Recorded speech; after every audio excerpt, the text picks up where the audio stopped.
I never thought I'd be one of those moms who goes all out for their kid's birthday, but here I am, hanging streamers and blowing up balloons like my life depends on it. It's Emma's 9th birthday today, and I'm determined to make it special. Our little apartment in downtown Seattle isn't much, but I've done my best to transform our living room into a colorful party zone. As I tape another balloon to the wall, I can't help but think about my own childhood birthdays, or lack thereof. Growing up, we never had the money for parties or presents. My parents were always struggling to make ends meet, and birthdays were just another day on the calendar. I promised myself that when I had kids, things would be different. I stepped back to admire my handiwork, feeling a mix of pride and anxiety. The decorations aren't fancy, just some dollar store streamers and a happy birthday banner, but it's more than I've ever been able to do before.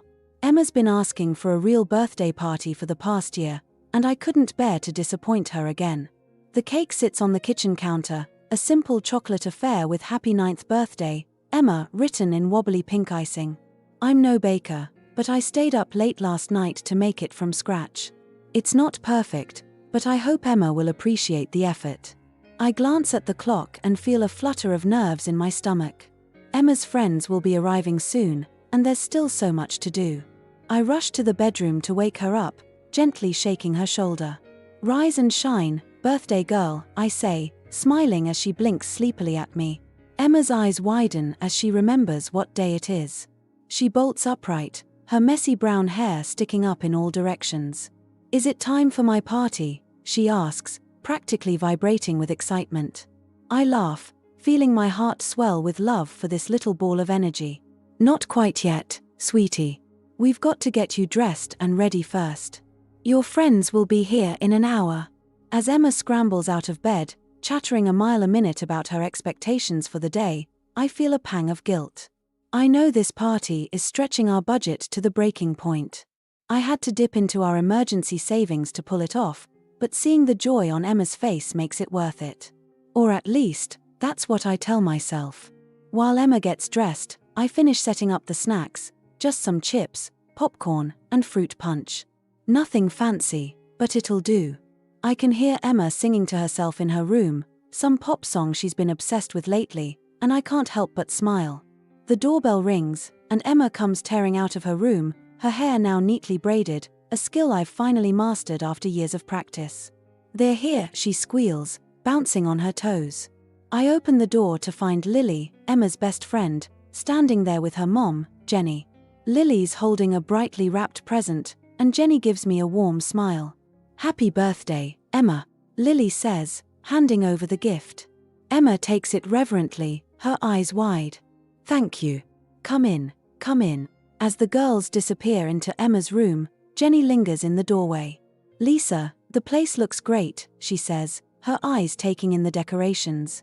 You've really outdone yourself. I feel a flush of pride mixed with embarrassment. Oh, it's not much, I say, waving a hand dismissively. Just wanted to do something special for Emma this year. Jenny nods understandingly. She knows about our financial struggles. She's been a good friend and neighbor since we moved to this apartment complex 2 years ago. Well, I think it's wonderful. Emma's going to remember this forever. More kids start arriving, and soon our small apartment is filled with the sound of laughter and excited chatter.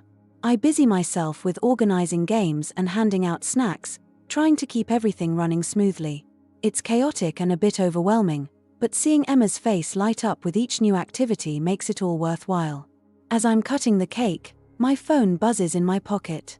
It's a text from Mark, my husband, running late. Traffic. Be home soon. I frown at the message. Mark knew how important today was. He promised he'd be here to help set up.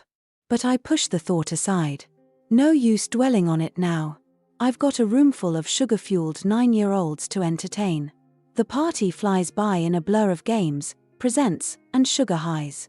Before I know it, parents are arriving to pick up their kids, and Emma is surrounded by a small pile of gifts. She's beaming, her cheeks flushed with excitement as she says goodbye to her friends. As the last guest leaves, Emma throws her arms around my waist. Mom, that was the best party ever, she exclaims, looking up at me with shining eyes. Thank you so much. I hug her back, feeling a lump form in my throat. You're welcome, sweetie. I'm so glad you had fun. Emma yawns, the excitement of the day finally catching up with her. Can I play with my new toys for a bit before bed? I nod, and she scampers off to her room, leaving me alone with the aftermath of the party. I start cleaning up, gathering paper plates and popped balloons, my mind wandering to Mark's absence. He should have been here hours ago. Just as I'm finishing up, I hear the jingle of keys in the lock. Mark stumbles in, looking disheveled and smelling faintly of beer. My heart sinks. So much for traffic. Hey, he grunts, tossing his keys on the counter. His eyes scan the room, taking in the remnants of the party. Looks like I missed all the fun. I try to keep my voice neutral, not wanting to start an argument. Yeah, it was a great party. Emma had a wonderful time. Mark nods absently, then freezes, his gaze locked on something behind me. I turn to see what he's looking at and feel my stomach drop. The drawer where we keep our emergency cash is slightly open, a few bills peeking out. Lisa, Mark says, his voice low and dangerous. Why is the money drawer open? I take a deep breath, steeling myself. I had to use some of it for the party. It was just a little bit, and dash. You what? Mark interrupts, his face darkening. He strides over to the drawer and yanks it open, quickly counting what's left. Are you kidding me? You spent our savings on this? I feel my defenses rising. It was for Emma's birthday, Mark. She deserved a nice party for once. Mark slams the drawer shut, making me flinch. How am I supposed to go out with my friends now? You're unbelievable. Before I can respond, he takes a step towards me, his hand raised. I see it coming, but I'm too shocked to move. The slap lands hard across my cheek, the force of it sending me staggering back into the table. The leftover cake wobbles, the candles that I never got around to putting away toppling over. For a moment, everything is silent. I press a hand to my stinging cheek, my mind struggling to process what just happened. Mark has always had a temper, but he's never hit me before. Never. Emma's voice breaks the silence. Mom, she calls from her room, sounding scared. Is everything okay? I clear my throat, trying to keep my voice steady. Everything's fine, sweetie. Just knocked something over. Go back to your toys. Mark steps closer, his voice low and menacing. You're going to pay for this. Do you understand me? As I look into his eyes, I don't see the man I married. I see a stranger, someone dangerous and unpredictable.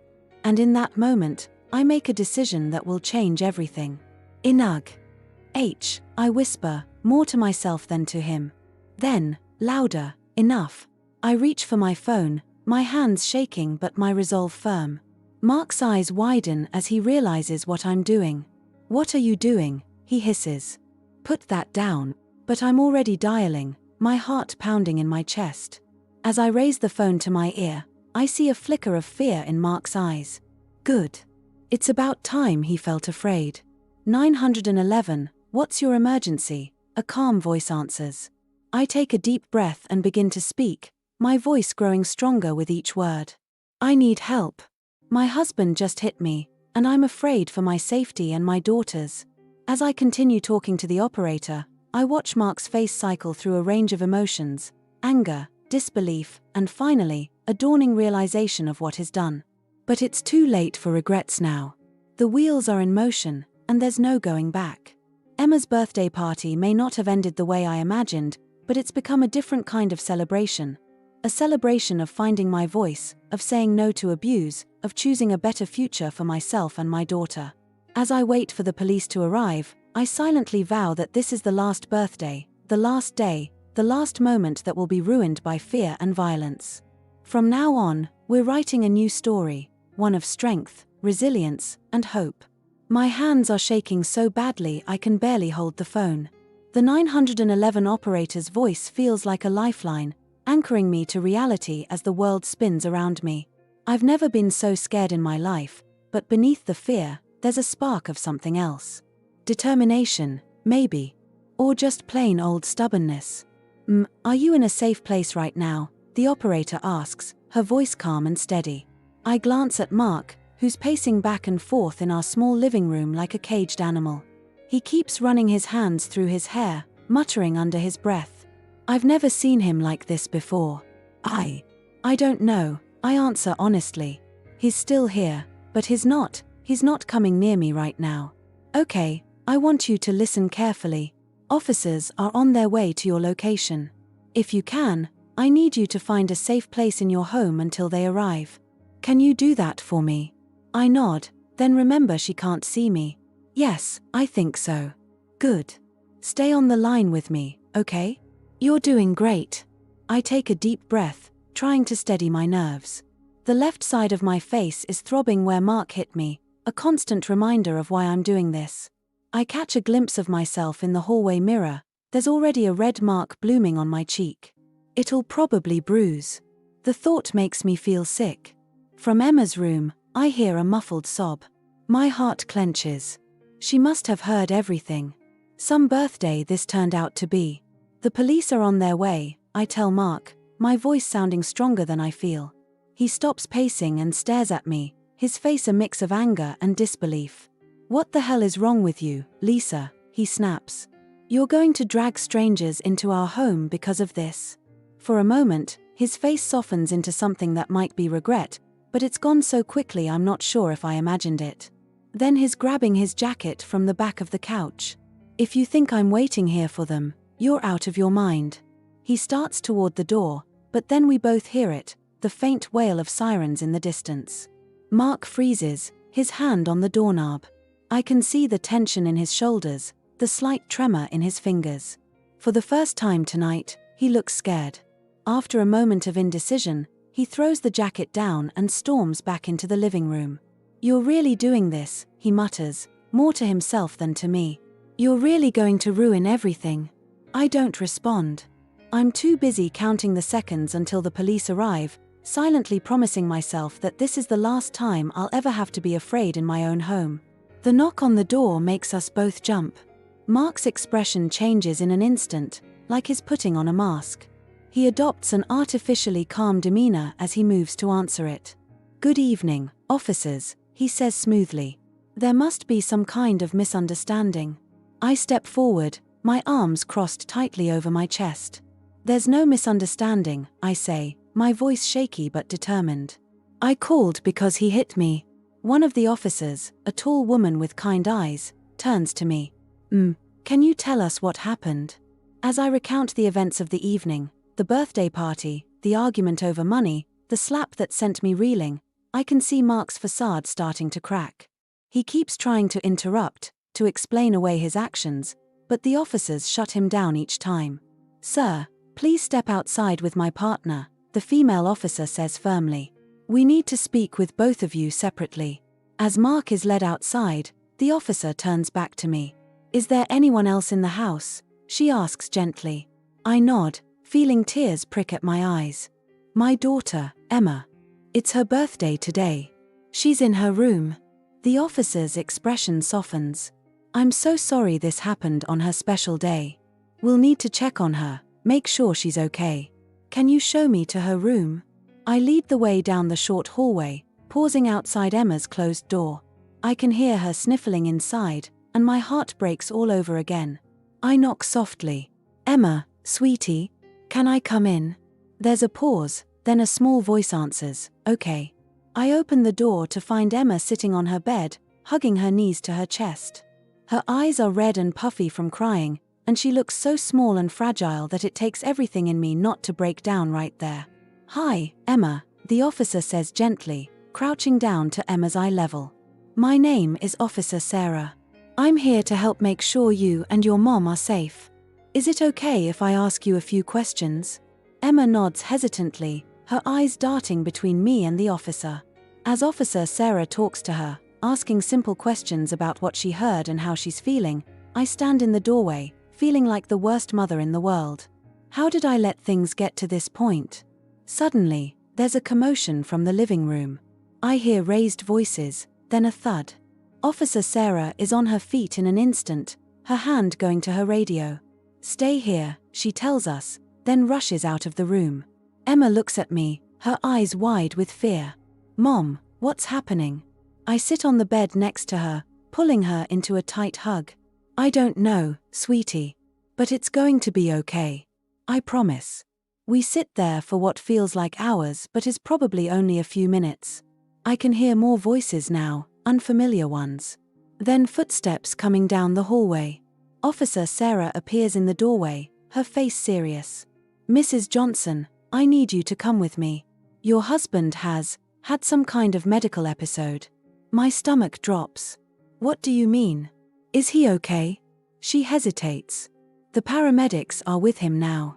It seems he may have had a panic attack or something similar. He collapsed in the living room. I stand up, my mind reeling. This can't be happening. Not on top of everything else. Emma, I need you to stay here for a few minutes, okay? I say, trying to keep my voice steady. I'll be right back. As I follow Officer Sarah back to the living room, I'm hit with a wave of conflicting emotions. Concern for Mark, despite everything that's happened. Anger that he's managed to make his situation about him, even if it wasn't intentional. And underneath it all, a gnawing fear about what this means for our future. The living room is a hive of activity. Paramedics are crouched over Mark, who's lying on the floor, pale and sweaty. He's conscious, but he looks dazed and confused. When he sees me, he reaches out a hand. Lisa, he croaks. I'm sorry. I'm so sorry. I stand there, frozen, not sure how to respond. Part of me wants to go to him, to offer comfort. But another part, the part that can still feel the sting of his hand on my cheek, holds me back. One of the paramedics stands up and approaches me. We're going to need to take him to the hospital for evaluation, he explains. His vitals are stable, but given the circumstances, we want to make sure there's nothing more serious going on. I nod numbly. What do I need to do? Officer Sarah puts a gentle hand on my arm. You don't need to do anything right now. We'll need to take your statement, but that can wait until tomorrow if you prefer. Do you have someone who can come stay with you tonight? I think of Jenny, our neighbor. She's always offering to help, and I know she'd come in a heartbeat. But the thought of explaining all this, of having to relive it, it's too much right now. We'll be okay, I say, surprising myself with how steady my voice sounds. I just need to be with my daughter. The officer nods understandingly. All right. We'll have a patrol car drive by periodically tonight, just to be safe. And here's my card. Call if you need anything, day or night. As the paramedics prepare to move Mark, I finally find my voice. Wait, I say, stepping closer to him. His eyes meet mine, and for a moment, I see a flicker of the man I married, scared, vulnerable, human. Mark, I say softly, I don't know what's going to happen next. But I need you to understand something. It can't go on like this. Things have to change. He nods weakly, tears in his eyes. I know, he whispers. I'm sorry. I'll get help. I promise. As they wheel him out, I stand in the middle of our living room, surrounded by the remnants of Emma's birthday party. Deflated balloons, crumpled wrapping paper, a cake with one lone candle still standing. It feels like a metaphor for our life.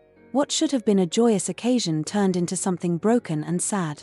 But as I turn to go back to Emma's room, to try and salvage what's left of her birthday, I feel something shift inside me. A resolve, a determination I didn't know I had. Whatever happens next, I know one thing for certain: we deserve better than this. And I'm going to make sure we get it. I take a deep breath, squaring my shoulders. It's time to start picking up the pieces of this room, of this day, of our lives. It won't be easy, but nothing worth doing ever is. And as I start to clean up, I find myself humming softly, the tune of Happy Birthday. Because despite everything, that's what today still is. The start of a new year. A new chapter. A new us. The night stretches on, seemingly endless. After the paramedics leave with Mark, taking him to Harborview Medical Center downtown, I'm left in a daze. The police officers have gone too, leaving behind their cards and promises to check in tomorrow. The silence in the apartment is deafening. I stand in the middle of our living room, surrounded by the aftermath of Emma's party and the chaos that followed. It feels surreal, like I'm watching someone else's life unfold. But the throbbing in my cheek reminds me that this is all too real. Emma's quiet voice breaks through my thoughts. Mom, is Dad going to be okay? I turn to see her standing in the hallway, looking small and scared. My heart breaks all over again. How do I explain this to a 9-year-old? Come here, sweetie, I say, holding out my arms. She runs to me, and I hold her tight, breathing in the scent of her strawberry shampoo. Dad's not feeling well. The doctors are going to help him get better. Is it because of the fighting? She asks, her voice muffled against my shirt. I close my eyes, fighting back tears. It's complicated, Emma. But I promise you, it's not your fault. None of this is your fault. We stand there for a while, just holding each other. Eventually, I guide her back to bed, tucking her in and promising that things will look better in the morning. It's a promise I'm not sure I can keep, but I have to try. Once Emma's asleep, I start cleaning up. It's mindless work, but it keeps my hands busy and gives me something to focus on other than the whirlwind of thoughts in my head. As I'm gathering up the wrapping paper from Emma's presents, my phone buzzes. It's a text from Jenny, our neighbor. Hey, everything okay? Saw the commotion earlier. Let me know if you need anything. I stare at the message, tears welling up in my eyes. Part of me wants to pour everything out to her, to have someone to lean on. But another part, the part that's been keeping up appearances for years, hesitates. What will she think of me? Of us? In the end, I send back a simple, rough night. Talk tomorrow? It's not much, but it's all I can manage right now. As I finish cleaning, my eyes land on Mark's jacket, thrown haphazardly on the couch earlier. Something compels me to pick it up. As I do, I hear a soft thud, something falling from one of the pockets. Curious, I reach down and pick up a small, leather-bound notebook. I've never seen it before. For a moment, I hesitate. This feels like an invasion of privacy. But after everything that's happened tonight, do I really owe Mark any privacy? With shaking hands, I open the notebook. At first glance, it looks like a simple day planner. But as I flip through the pages, I start to notice things that don't add up. There are names I don't recognize, amounts of money that make my eyes widen, and cryptic notes that make no sense to me. One entry catches my eye, meeting with Jay, $5,000 cash. No paper trail. My stomach drops. What is this? What has Mark been involved in? Before I can delve deeper, there's a knock at the door. My heart races. Is it Mark? The police? But when I check the peephole, I see Officer Sarah standing there. I open the door, clutching the notebook behind my back. Officer, is everything okay? She gives me a reassuring smile. Everything's fine, Mrs. Johnson. I just wanted to check in, make sure you and your daughter are doing all right. I nod, trying to look more composed than I feel. We're managing. Thank you. Officer Sarah's eyes scan the room behind me, and I see her gaze linger on something. Following her line of sight, I realize she's looking at Mark's bag, half hidden under the couch. I'd forgotten it was there. Mrs. Johnson, she says, her tone careful, I hate to ask this, but would you mind if I took a look at that bag? It's just procedure in cases like this. I hesitate for a moment, then nod. What else can I do? As she retrieves the bag, I watch her face, trying to gauge her reaction. Her expression remains neutral as she opens it, but I see her eyebrows raise slightly. Mrs. Johnson, she says, her voice low, do you know anything about this? She turns the bag towards me, and I feel the blood drain from my face. Inside are stacks of cash, more money than I've ever seen in one place. But that's not what catches my attention. Nestled among the bills is a passport, with Mark's photo, but a different name. I don't understand, I stammer. What is this? Officer Sarah's expression is grave. I'm afraid we'll need to investigate further. It looks like your husband may have been involved in something illegal. The world seems to tilt on its axis. Illegal? Mark? The man I've been married to for 10 years, the father of my child? It doesn't make sense. And yet, the notebook in my hand suddenly feels like it's burning a hole in my palm. There's this too, I say, handing over the notebook. As Officer Sarah flips through it, her frown deepens. Mrs. Johnson, I'm going to need to call this in. We may need to ask you some more questions. Is there someone who can come stay with you? This time, I don't hesitate. I nod and reach for my phone. My neighbor, Jenny. She can come over. As Officer Sarah steps outside to make her call, I text Jenny. Within minutes, she's at my door, still in her pajamas, her face etched with concern. Lisa, what's going on? She asks, pulling me into a hug. And just like that, the dam breaks. I find myself sobbing into her shoulder, the events of the night pouring out of me in a jumbled mess. Jenny listens, her arm around me, occasionally murmuring words of comfort.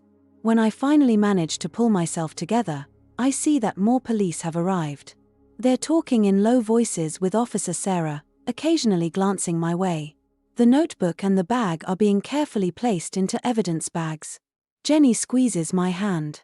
Do you want me to wake up Emma? Maybe she could stay at my place tonight? I shake my head. No, let her sleep.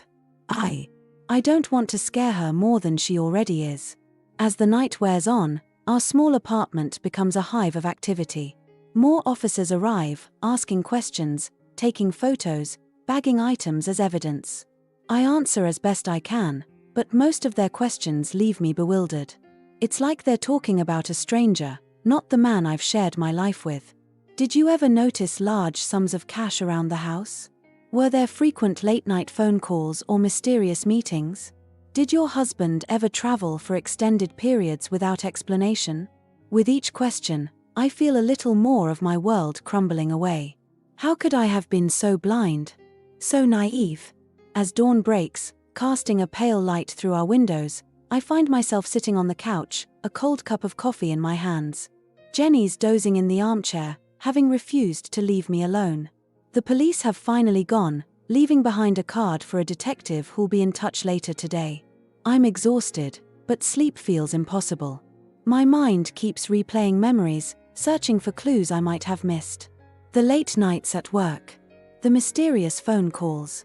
The times when money was tight, and then suddenly it wasn't. It all takes on a sinister new meaning now. Emma's door creaks open, and she pads out, rubbing her eyes sleepily. Mom! What's going on? Where's Dad? I pat the couch beside me, and she climbs up, curling into my side. Dad's still at the hospital, sweetie.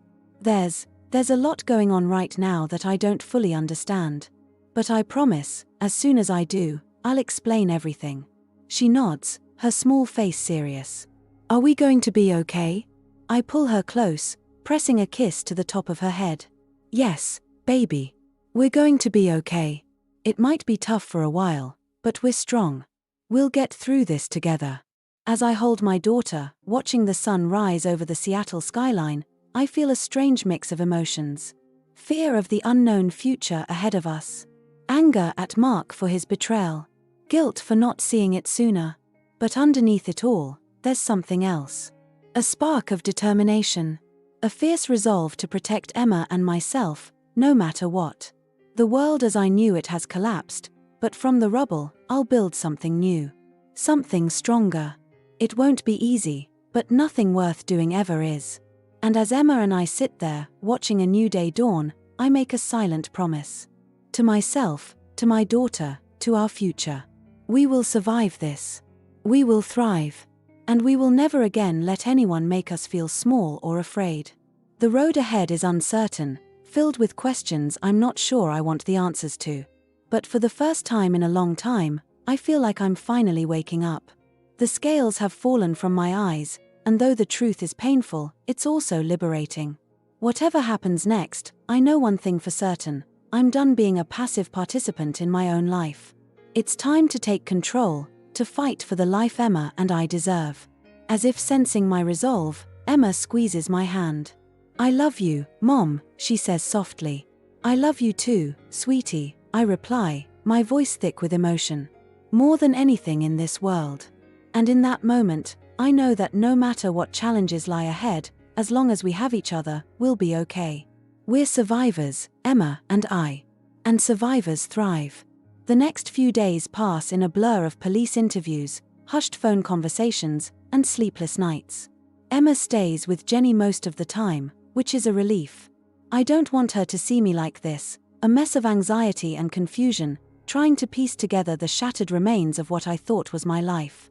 It's a rainy Tuesday morning when Detective Rodriguez arrives at our apartment. She's a no-nonsense woman with kind eyes that seem at odds with her stern demeanor. As she settles onto our worn couch, notepad in hand, I brace myself for what's to come.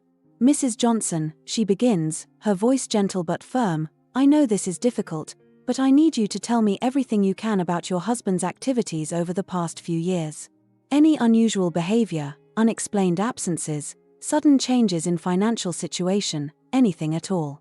I take a deep breath, my hands wrapped around a mug of coffee that's more for comfort than caffeine at this point.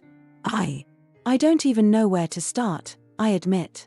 Everything seems suspicious now that I look back on it. Detective Rodriguez nods understandingly. "Let's start with the basics. How long have you been married?" 10 years, I reply, the words tasting bitter in my mouth. "We met in college, got married right after graduation. Emma came along a year later." As I begin to recount our life together, I find myself seeing everything through a new lens. The late nights at work that I'd attributed to Mark's dedication to his job now seem like obvious lies. The mysterious phone calls, the sudden business trips, all of it takes on a sinister new meaning. "There were times when money was tight," I say, my voice barely above a whisper. And then suddenly, it wasn't. Mark would say he'd gotten a bonus or a new client, and I believed him. God, I was so stupid. Detective Rodriguez shakes her head. "You weren't stupid, Mrs. Johnson. You trusted your husband. That's not a crime. But it feels like one." As I continue to talk, divulging every detail I can remember, I feel like I'm betraying the man I thought I knew. But then I remember the sting of his hand on my cheek, the fear in Emma's eyes, and I know I'm doing the right thing. "Mrs. Johnson," Detective Rodriguez says after I've finished, her tone cautious, "I need to show you something.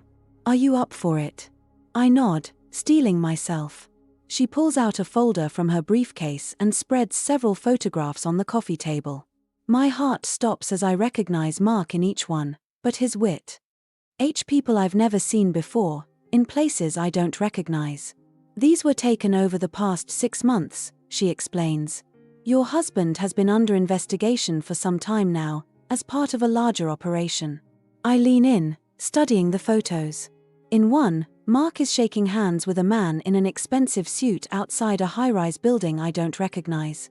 In another, he's sitting in a dimly lit restaurant, leaning close to a woman with sleek black hair and red lips.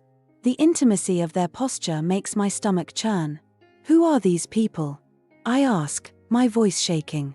Detective Rodriguez points to each photo in turn, explaining in clipped, professional tones. "The man in the suit is a known money launderer for a drug cartel. The woman in the restaurant is suspected of running a high-end prostitution ring." With each revelation, I feel my world shrinking, closing in around me. "Mrs. Johnson," she says, her voice softening, "I know this is a lot to take in. But I need you to understand the gravity of the situation. Your husband isn't just involved in some minor financial fraud. He's been a key player in a complex network of criminal activities. Money laundering, drug trafficking, even human trafficking, it's all connected."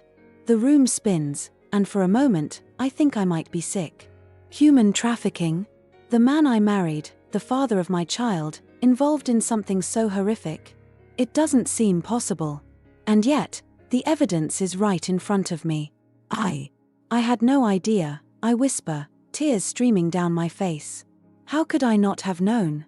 Detective Rodriguez reaches out, placing a comforting hand on my arm. "These people are professionals at deception, Mrs. Johnson. They compartmentalize their lives, keep their criminal activities completely separate from their home life. You couldn't have known." But her words do little to ease the guilt and shame washing over me. I think of all the times I accepted Mark's excuses, all the red flags I ignored. How many people had been hurt because of my willful blindness? "What happens now?" I ask, wiping my eyes with the back of my hand. "We'll need your cooperation as we build our case," she explains.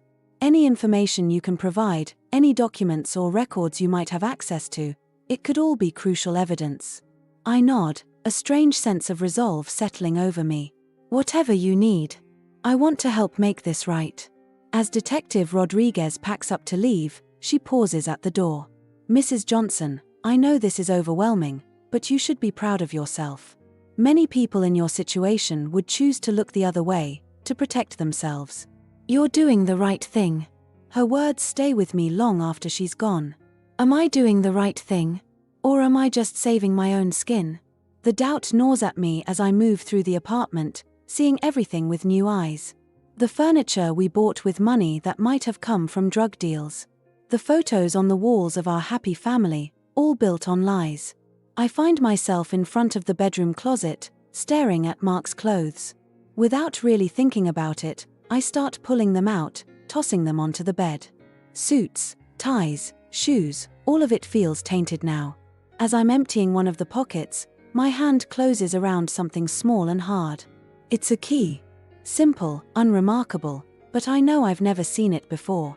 My heart racing, I examine it closely. There's a number engraved on it, 247. A safety deposit box, maybe? For a moment, I consider calling Detective Rodriguez. But something stops me. This feels personal, like a final piece of the puzzle I need to see for myself. The next morning, after dropping Emma off at school, I find myself outside Seattle First Bank. My palms are sweaty as I approach the teller, the key clutched tightly in my hand. I need to access a safety deposit box, I say, trying to keep my voice steady. Number 247. The teller nods, asking for ID. I hand over my driver's license, holding my breath. Will it be enough? Does Mark have some other name on the account? But to my surprise, the teller simply nods and leads me to a private room. Moments later, I'm alone with a metal box that holds God knows what secrets. With shaking hands, I insert the key and turn it. The lock clicks open, and I lift the lid. Inside, I find stacks of cash, more than I've ever seen in my life. There are also passports, American, Canadian, even a British one, all with Mark's photo but different names. But what catches my eye is a small, leather-bound journal. I open it, and my heart nearly stops. It's a detailed account of Mark's activities over the past 5 years. Names, dates, amounts of money, it's all there in black and white. As I flip through the pages, I feel like I'm reading about a stranger. The man described in these pages is cold, calculating, willing to do anything for money and power. Tears blur my vision as I reach the final entry, dated just a few days before Emma's birthday party. It's different from the rest, more personal. I can't keep living this double life, it reads. Lisa and Emma deserve better. But how can I walk away from all of this? The money, the power, it's addictive. But if I don't find a way out soon, I'll lose everything that really matters. I close the journal, feeling hollow. Even in his moment of doubt, Mark had chosen his criminal life over us. He'd had chances to walk away, to come clean, and he hadn't taken them. As I leave the bank, the journal and a few select documents tucked safely in my purse, I feel a strange sense of calm settle over me. The truth has come crashing down, shattering everything I thought I knew about my life. But from the rubble, I can see the faint outline of a path forward. I pull out my phone and dial Detective Rodriguez's number. I have something you need to see, I say when she answers. And I'm ready to tell you everything. The weight of the journal in my purse feels heavy, but my steps are light as I walk to my car. For the first time in days, I feel like I can breathe. The truth may be ugly, painful, and life-altering, but it's also freeing. I can't change the past or undo the harm that's been done. But I can choose how I move forward. As I drive home, I make a silent promise to Emma. We'll get through this. We'll build a new life, one based on honesty and integrity. And no matter what happens, she'll always know that her mom was strong enough to face the truth, no matter how hard it was. The road ahead won't be easy. There will be legal battles, financial struggles, and the emotional fallout of Mark's betrayal to deal with. But as I pull into our driveway, I feel something I haven't felt in a long time: hope. Whatever comes next, I know I'm strong enough to face it. The truth has set me free, and I'm ready to embrace whatever the future holds. The days following my discovery at the bank blur together in a whirlwind of police interviews, legal consultations, and sleepless nights. Detective Rodriguez becomes a constant presence in our lives, her calm demeanor a stark contrast to the chaos swirling around us. It's been a week since Mark's collapse, and I still haven't seen him. He's been transferred from the hospital to a secure facility, his medical condition apparently stable but complicated by the ongoing investigation. Part of me wants to confront him, to demand answers face to face.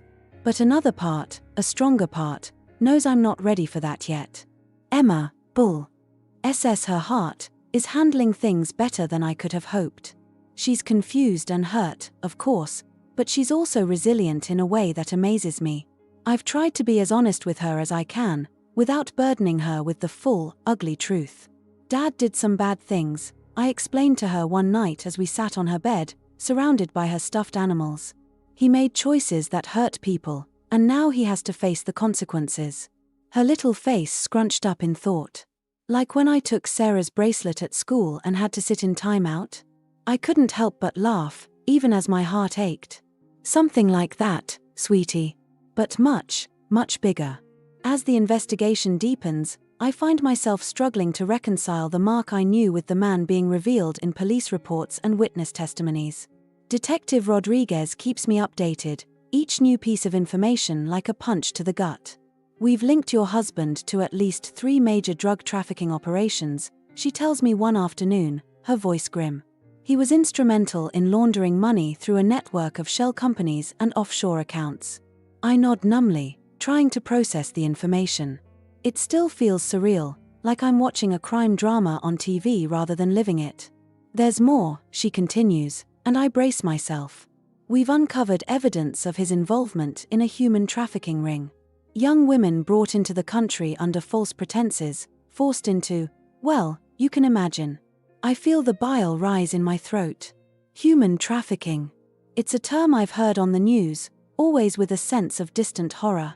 But to think that Mark, my Mark, could be involved in something so heinous, it's almost too much to bear. How? I whisper, more to myself than to Detective Rodriguez. How could he do these things? How could I not have known? She reaches out, her hand warm on my arm. Mrs. Johnson, Lisa, you need to understand something. Men like your husband, they're masters of compartmentalization.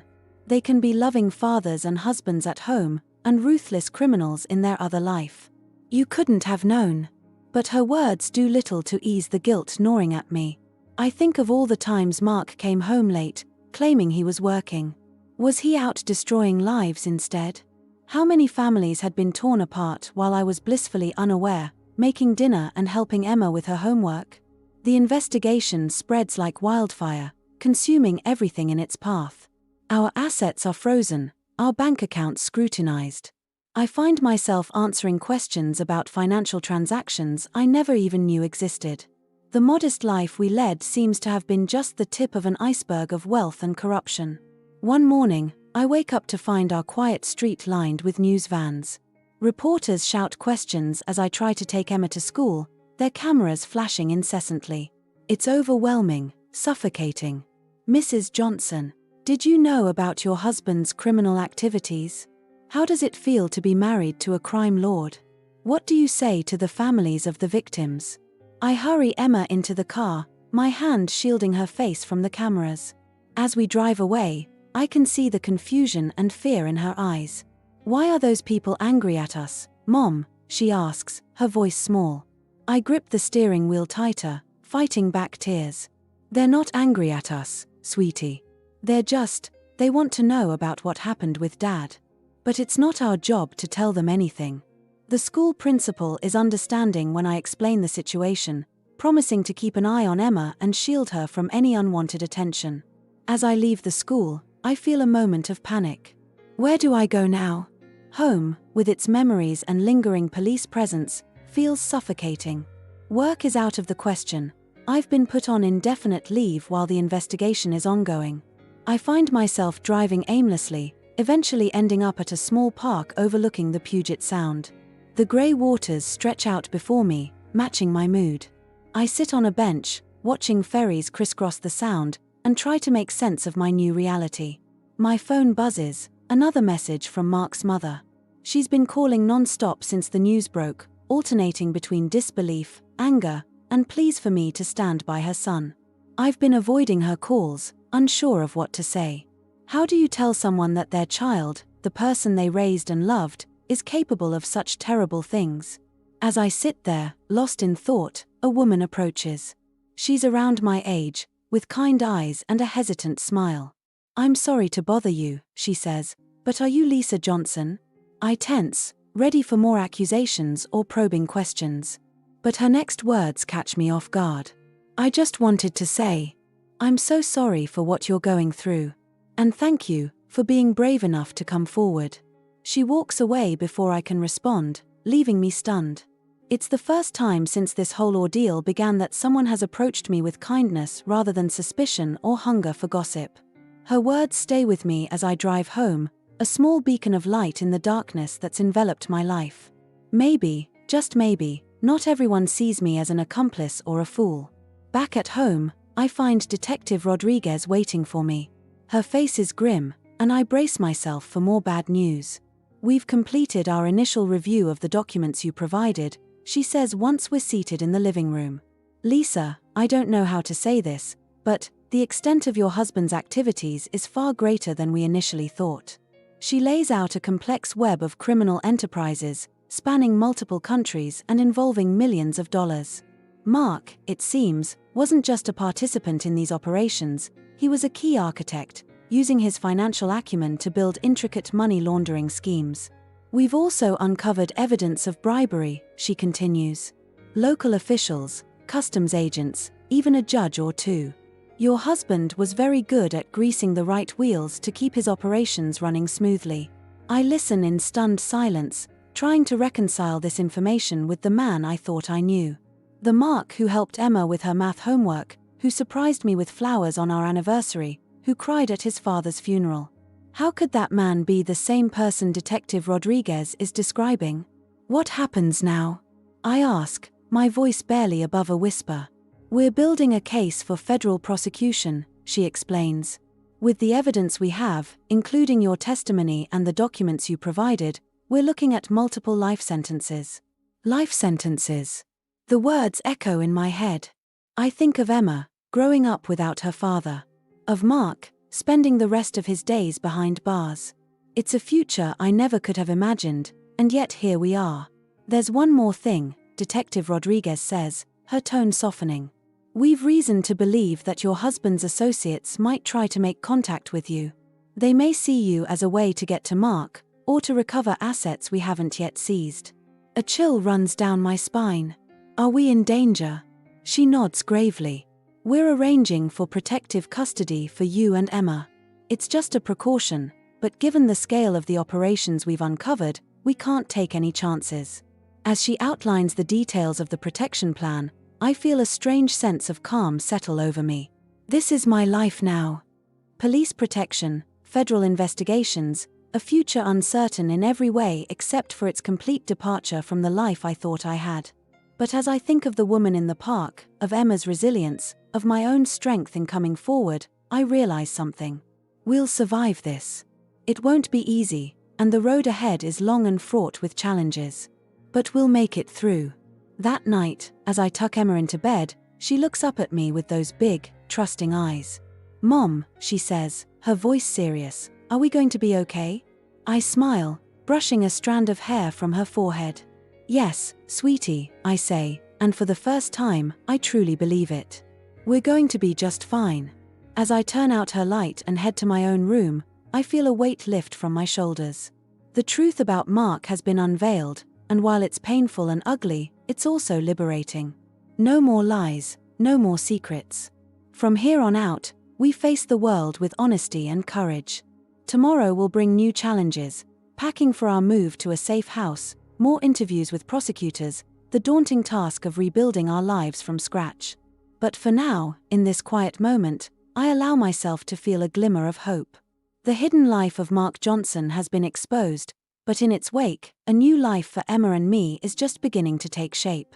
The safe house feels nothing like home. It's a small, nondescript apartment in a quiet suburb of Portland, Oregon. The walls are bare, the furniture generic. But as I watch Emma explore our new temporary living space, her eyes wide with curiosity, I feel a spark of hope. This blank slate, devoid of memories and untouched by Mark's deception, might be exactly what we need.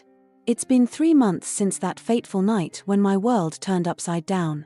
3 months of legal battles, press harassment, and sleepless nights. But also 3 months of discovering a strength I never knew I had. "Mom, can I put my drawings on the fridge?"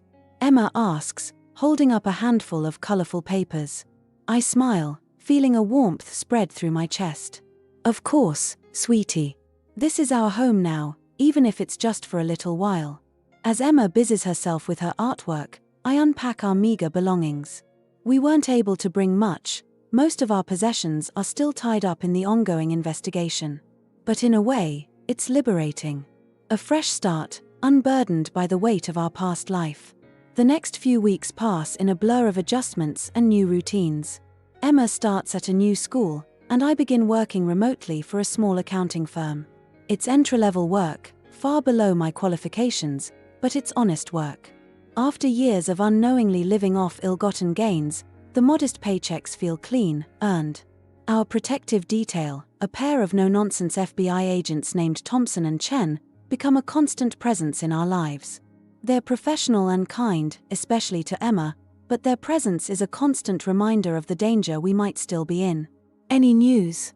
I ask Agent Thompson one evening, after Emma has gone to bed. She shakes her head.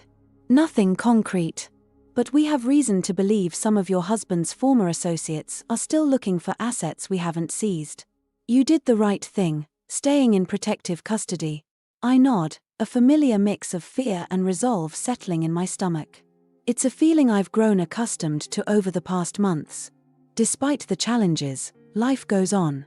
Emma makes new friends at school, her resilience never ceasing to amaze me. She still asks about Mark sometimes, her voice small and uncertain. "When is Dad coming home?" she asked one night, as I tucked her into bed. I sat on the edge of her bed, choosing my words carefully. "Sweetie, remember how we talked about Dad doing some bad things?" She nodded solemnly. "Well, because of those things, Dad has to stay away for a very long time. He can't come home." Her lower lip trembled. "But doesn't he love us anymore?" My heart broke for her. "Oh, Emma. I'm sure your dad loves you very much. But sometimes, even when people love us, they make choices that mean they can't be with us. It's not your fault, and it doesn't mean he doesn't love you." As I held her while she cried, I felt a fierce protectiveness wash over me. I couldn't shield her from the pain of losing her father, but I could make damn sure she knew she was loved and supported. Weeks turn into months, and slowly, we begin to find our footing in this new life. I start attending a support group for families affected by white-collar crime. At first, I'm hesitant to share, feeling like an imposter. After all, Mark's crimes went far beyond cooking the books or insider trading. But as I listen to the stories of other spouses and children, I realize we're all grappling with the same feelings of betrayal, shame, and uncertainty. Slowly, I begin to open up, and the relief is palpable. I just keep wondering how I could have been so blind. I admit during one session, my voice shaky. There were signs, looking back. But I ignored them all. Alice, a woman whose husband embezzled millions from his company, reaches out and squeezes my hand. "We see what we want to see," she says gently. "Especially when it comes to the people we love." Her words stay with me, helping to ease the burden of guilt I've been carrying. I start to realize that Mark's choices were his own. I may have been naive, may have ignored red flags, but I wasn't responsible for his actions. As spring turns to summer, we settle into a new normal. Emma's nightmares become less frequent, and I find myself smiling more easily. We start exploring our new city, finding favorite parks and ice cream shops. It's not the life I had planned, but it's ours, and we're making it work. One sunny Saturday, as we're walking through a local farmer's market, I hear someone call my name. I freeze, old instincts kicking in, ready to grab Emma and run. But when I turn, I see Jenny, our old neighbor from Seattle. "Lisa. Oh my God, it is you." She rushes over, pulling me into a tight hug. We've been so worried about you too. As we catch up over coffee, Jenny filling me in on the neighborhood gossip and cooing over how much Emma has grown, I feel a weight lift from my shoulders. This connection to our old life, untainted by Mark's crimes, feels like a gift. You know, Jenny says as we're saying goodbye, a lot of people back home are rooting for you. You're so brave, Lisa. What you did, coming forward like that. It's incredible. Her words stick with me, a reminder that not everyone sees me as Mark's foolish, complicit wife. Some people understand the courage it took to speak up, to choose truth over comfort. As summer fades into fall, we face a new challenge. Mark's trial is set to begin, and I'm called to testify. The thought of seeing him again, of reliving everything in a courtroom full of strangers, fills me with dread. The night before I'm set to fly back to Seattle, I find Emma in her room, quietly packing a small backpack. "What are you doing, sweetie?" I ask, puzzled. She looks up at me, her face serious. "I'm packing to go with you. You shouldn't have to face Dad alone." Tears spring to my eyes as I kneel beside her. "Oh, Emma. Thank you, but this is something I need to do on my own. Your job is to stay here and be safe. Can you do that for me?" She nods solemnly, then throws her arms around my neck. "You're the bravest person I know, Mo." She whispers. Her words give me strength as I walk into the courtroom the next day. Mark is there, looking smaller somehow in his prison jumpsuit. Our eyes meet for a brief moment, and I see a flicker of something. Regret. Shame. I'm not sure, and I realize it doesn't matter. His feelings are no longer my burden to bear. As I take the stand, my voice is clear and steady. I tell the truth, all of it. The good times and the bad, the red flags I ignored, the moment I knew I had to come forward. It's painful, laying out the ruins of our life for all to see. But it's also cathartic, like lancing a wound to let it heal. When it's over, as I'm leaving the courthouse, a young woman approaches me. She's nervous, fidgeting with her sleeve. "Mrs. Johnson," she says hesitantly. I was one of the girls. In the trafficking ring." My heart stops as she continues. "I just wanted to say thank you. Your testimony, the evidence you provided, it's helping put these people away. You saved lives." I'm speechless, overwhelmed by the weight of her words. All I can do is nod, tears streaming down my face, as she squeezes my hand and walks away. That night, back in our little apartment in Portland, I hold Emma close as we video chat with my parents. They've been supportive throughout this ordeal, a pillar of strength I never knew I needed. "You did good, kiddo," my dad says, his voice gruff with emotion. "We're so proud of you." As we say our goodnights and I tuck Emma into bed, I feel a sense of peace settle over me. The road ahead is still long and uncertain. The trial will drag on, and there will be appeals and more legal battles. Our life will never be what it was. But as I look at Emma, peaceful in sleep, I know we're going to be okay. We've weathered the storm, faced the truth, and come out stronger. This new chapter of our lives is just beginning, and for the first time in a long time, I'm excited to see what it holds. I may have lost the life I thought I had, but I've gained something far more valuable: a true understanding of my own strength, the unwavering love of my daughter, and the knowledge that even in the darkest times, there's always hope for a new beginning. As I get ready for bed, I pause by the window, looking out at the twinkling lights of Portland. This city, once strange and intimidating, now feels like a promise of new possibilities. We may be starting over, but we're doing it on our own terms, with our heads held high. Tomorrow is a new day, another step in our journey. And whatever it brings, I know we'll face it together, Emma and I, stronger and braver than ever before.